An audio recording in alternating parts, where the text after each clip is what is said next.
Okay, hi there. Welcome back to the Movie Reviewers 100. My name is Scott, and I'm doing this on the crappier camera, but the better microphone, because my camera went kerflooey, so I apologize for the poor picture image. Let me start again. My name is Scott. This is Thursday. I do the Thursday videos here on the Movie Reviewers 100, the collaboration channel here on YouTube and Facebook that brings you themes each week. Or at least it would normally. Today we are skipping the themes. This week we're skipping the themes because a few of our members weren't able to make videos, so we're like, we'll just do it next week. So it's sort of a free-for-all. We can do pretty much anything we want to. We actually had a live chat yesterday, and that's been uploaded, of course, and you can see it in its entirety. It was Dino, Ray, and myself, and we talked about a number of different movie and television topics, so please feel free to check that out if you've got a spare hour and a half. So since I could do pretty much anything, I asked the guys on the channel yesterday which directors they thought were perhaps the best at pulling inspiring great performances from their actors. And, you know, there's a lot of really good actors that appear in movies by not-so-great guys. There's been a few good performances that have come out of Michael Bay movies, for example.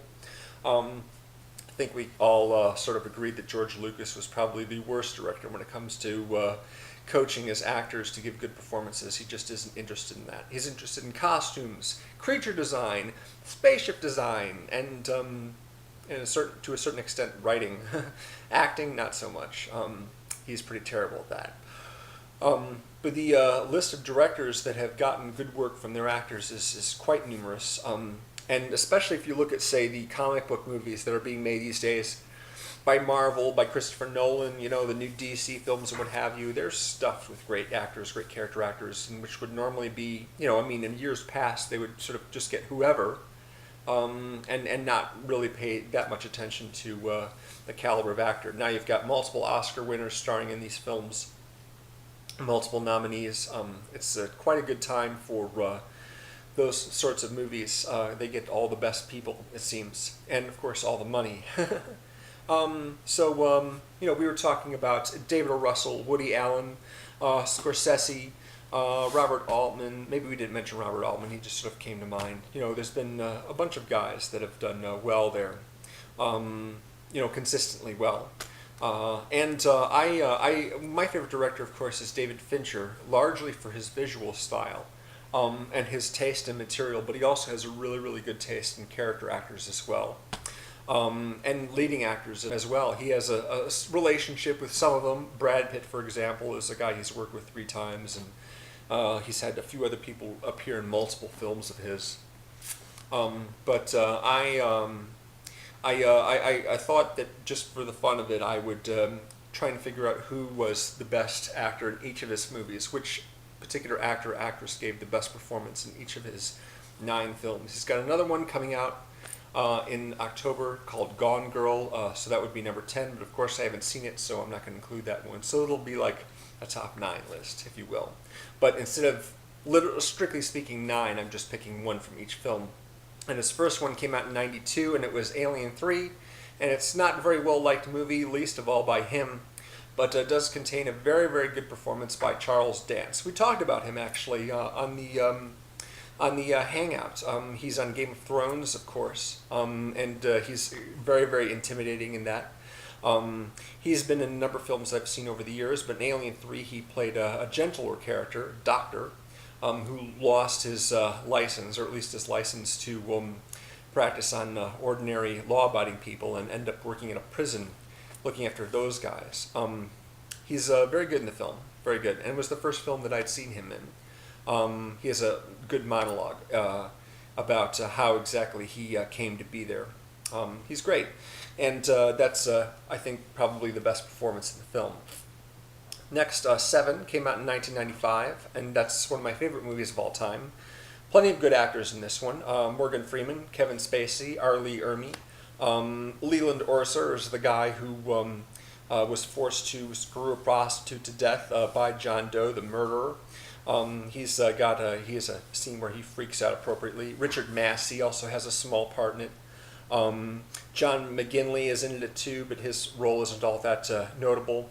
Of course, Gwyneth Paltrow's in it, but it's not necessarily her strongest performance. I would like to cite Brad Pitt actually for this movie, because that movie and Tree of Life I think are his two best performances. Tree of Life is really something because at some point during that movie I just sort of stopped and went, oh my goodness, Brad Pitt is like so different in his sort of attitude and his persona. But I really like him in Seven, of course, as well.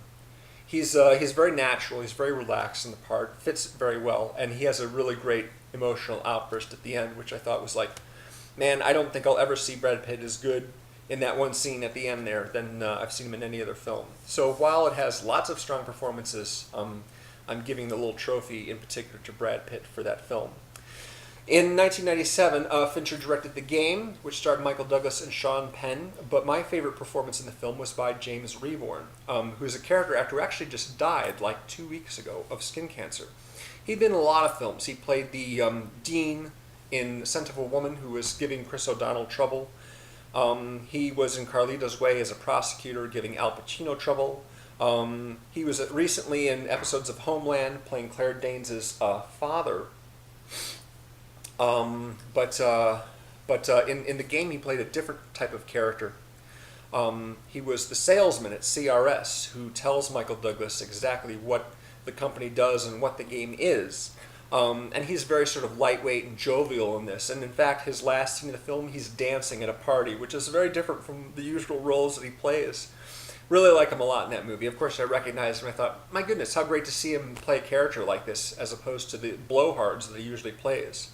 He's a well-liked character actor. Seems like a really nice guy too, despite the pains and asses that he usually played. So I'm citing him for that film in particular. After The Game, 1999 gave us, of course, Fight Club. And Fight Club is one of the crown jewels in Edward Norton's cap. Feather, it goes in the cap. Jewel goes in the crown, right. Again, a lot of really good character actors in this. I really like the guy who played Edward Norton's boss. But Norton really is the show in this one. He's the main character, he's the narrator. Just a great performance. He's been good in a lot of pictures. He's been not so good in others, where he doesn't seem like fully committed, really, or that he doesn't care perhaps as much about the particular movie. The Illusionist in particular is one that I didn't think had a very strong performance from him, but he's great in a lot of films, and Fight Club is definitely one of them. Plenty of good acting in that movie, but Norton really is the whole film there. He's like the Malcolm McDowell of Fight Club, of course. If you compare that one to A Clockwork Orange, she's essentially the Malcolm McDowell person, except he isn't a sadist, not intentionally anyway. So after Fight Club in 2002, Fincher directed Panic Room, which had a very small cast, unlike his previous movies. Really, there's only about 6 main characters in the film. And my favorite of those, I'd like to say Forrest Whitaker is like the best in the film, but actually I think it's more Jared Leto. Jared Leto is sort of the comic relief. Of the 3 home invaders who are terrorizing Jodie Foster and her daughter, played by Kristen Dunst. Kristen Stewart. Yeah, that's right. Kristen Stewart plays the daughter. He is the one that sort of has the comic relief moments, if you will. They're all good in the movie, but yeah, he has the really funny bits as well, and that's good to have sort of those lighthearted moments in the midst of a more serious thriller like that. He's a crack addict. He's really kind of a screw up, and but he's got a lot of good moments in the film. So I'm giving him the trophy for that film. So then Fincher took a few years off, and it wasn't until 2007 that he came back with Zodiac, which is the tale of the Zodiac killer terrorizing people in San Francisco and killing a few of them. Again, a huge cast in that movie, really, really big cast, full of really good actors in it and good performances. But the standout for me is Mark Ruffalo. Mark Ruffalo played Dave Totsky, I believe that's how you say his name, who was a detective investigating the case, and he was on the case longer than any other detective. Ruffalo's character is unusual in that a lot of cops in movies are rule breakers, and they'll cut corners in order to nab the perp. He is very, very intent in following the rules because when they catch the guy, they want to make sure they have an airtight case that they can convict him on. Of course, no one was ever actually caught and charged with those crimes, but they did have a couple of prime suspects. And he ends up basically helping Jake Gyllenhaal coaching him along, because Gyllenhaal plays the main character, who is basically not a cop, just a guy who works for a newspaper that was investigating exactly what went on and who could have been the person responsible for these deaths. So yeah, but Ruffalo is a very, very strong performance. I really like Ruffalo a lot in general. He's very, very good in that movie. So of all those great performances by guys like Anthony Edwards and Philip Baker Hall and Dermot Mulroney and Elias Koteas, and a nice scene-stealing performance from oh man, I've had trouble remembering actors' names today. The lawyer, or maybe, yeah, he's a lawyer actually. He played Hannibal Lecter in the pre-Anthony Hopkins film. Come on, what's his name? He's Scottish. He's so good. What? I'm sorry, I can't remember his name off the top of my head. I'll remember it later, probably after I've finished. Yeah, full of good actors. Yeah, Ruffalo really is awesome in that film. He's terrific. After Zodiac came The Curious Case of Benjamin Button, and I really don't like this movie very much. I've only seen it like twice. So it's hard to say who I like the best out of that film, because it isn't Brad Pitt necessarily. You know, the special effects really are the stars of the movie. There's a few good people here and there that pop up here and there. I'll give it to Taraji P. Henson, who played Queenie, the woman who raised Benjamin Button, you know, when he was an old baby until he was a young old man, something like that. Yeah, not a big fan of the movie, but I like Taraji P. Henson in general, and she's good in this picture. I also liked who played the captain of the ship. I'm having a really hard time remembering names. Tilda Swinton was in the movie as well. She was good, and of course Cate Blanchett. But yeah, Taraji P. Henson. I'll nominate her for the best performance in that film. Then, of course, came Fincher's big success with The Social Network. Good box office, multiple nominations, and really wanted him to get Best Picture for that film, but of course it didn't happen.